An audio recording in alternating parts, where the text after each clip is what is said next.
la une de l'actualité, tout d'abord, le coût de la rentrée universitaire va encore augmenter cette année de près de 2% précisément. C'est ce qui ressort de 2 études publiées lundi par 2 syndicats d'étudiants. Le logement, les frais de santé et les droits d'inscription sont particulièrement en cause, notamment en dès septembre, le mois le plus difficile pour les étudiants, car logiquement les dépenses sont nombreuses et importantes en début d'année. Les syndicats estiment ainsi qu'il faudra débourser entre 10 500 et 15 500 euros pour une année d'études hors du domicile familial, ce qui incite plus de la moitié des étudiants à travailler pendant leurs études, alors que de plus en plus renoncent même aux soins médicaux. La santé, c'est d'ailleurs l'un des postes problématiques pour Tristan Haute du syndicat Sud étudiant à Lille, joint par téléphone.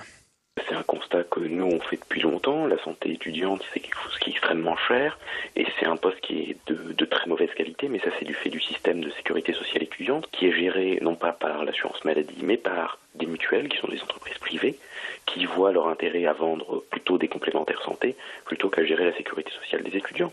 Il y a eu des rapports de la Cour des comptes, du Sénat, de l'UFC Que Choisir pour dire qu'on avait affaire à un système qui était inefficace et extrêmement coûteux pour les étudiants et pour l'État. Il y a un peu plus de 2 semaines, le grand journal américain du New York Times consacrait à Roubaix un article événement sur la prétendue réussite de l'intégration des musulmans dans la ville. Un dossier positif sur le fond car la journaliste citait Roubaix en exemple dans ce domaine. Mais depuis, les communistes roubaisiens de l'association Paul Éluard ont tenu à réagir pour préciser certains points un peu trop embellis à leur goût. Car selon eux, avec 22% de chômage et 43% des personnes vivant sous le seuil de pauvreté, Roubaix ne peut pas être considéré comme un laboratoire pour la France, comme l'explique l'article. Le nombre de musulmans cités dans le journal porte lui aussi à débat car les statistiques ethniques sont interdites.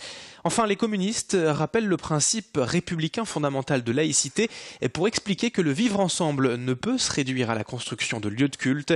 On écoute Pierre Outric, président de cette association Paul Éluard à Roubaix.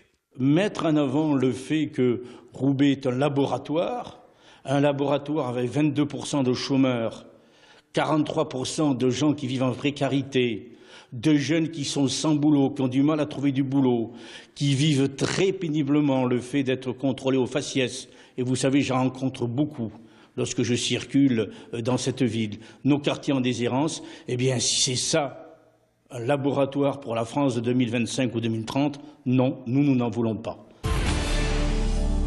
À Comines, la boulangerie du Château vient d'être sélectionnée par M6 pour participer à la nouvelle émission culinaire de la chaîne, la meilleure boulangerie de France, qui sera diffusée à partir de lundi prochain. Ce sont les clients eux-mêmes qui ont fait les démarches d'inscription et la boulangerie cominoise a donc été sélectionnée avec 84 autres dans toute la France. Le jury de spécialistes passera très bientôt dans le Nord pour élire d'abord la meilleure boulangerie régionale, puis le concours sera national lors de la grande semaine finale. Les boulangers seront à chaque fois jugés sur des aspects visuels et gustatifs.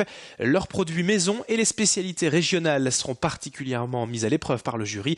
À Comines, Virginie et David Degreff se tiennent prêts à recevoir les honneurs de la télévision et Marion Bérard les a rencontrés. Le moment où on a vu rentrer les jurys et qu'ils ont goûté nos produits, ça c'était vraiment pour nous un honneur. C'est super, un moment formidable. Un peu de stress aussi. Beaucoup de stress. C'est pas tous les jours qu'on reçoit des gens comme ça, à la télé. C'est quelque chose de grandiose, quoi. On pensait jamais. Puis on proposait surtout quand même merci à nos clients qui nous ont fait confiance à ce qu'on fait. On essaie toujours de faire des nouveautés, du frais, bien sûr. Les sapeurs-pompiers du Nord cherchent de nouveaux volontaires pour assurer les missions de secours à travers le département. Des jeunes ou moins jeunes, hommes ou femmes âgés de 16 à 55 ans et avec un peu de temps libre à consacrer aux autres. Voilà le profil type d'un sapeur volontaire. On en compte déjà près de 4200 dans le département, mais le SDIS 59 est toujours à la recherche de nouvelles recrues pour mener à bien ces missions de secours. Ici à Aubourdin, nous avons suivi une première session de formation pour ces jeunes volontaires. Une première étape pour apprendre les gestes essentiels de secours aux personnes avant d'évoluer et d'aller vers la lutte contre les incendies dans un second temps. Vous pouvez en tout cas déjà vous renseigner auprès du site internet www.sdis59.fr et avec les explications recueillies par Marion Bérard. Je viens d'avoir 17 ans, je suis le plus jeune du groupe. Mon projet c'est de devenir sapeur-pompier professionnel, voire marin-pompier si j'y arrive. Je pense que c'est comme beaucoup de petits garçons, c'est un rêve de gosse. Ensuite, c'est le côté humain aussi, qu'on retrouve au secours aux personnes dans les incendies, tout ça, les malaises. Et le côté famille qu'on retrouve aussi avec les pompiers, donc une équipe soudée et en même temps avec beaucoup de rigueur. Enfin, ce lundi, les SR de Tourcoing accueillaient une nouvelle animation d'été, le jeu de survie ou comment utiliser les plantes après un crash d'avion dans la jungle.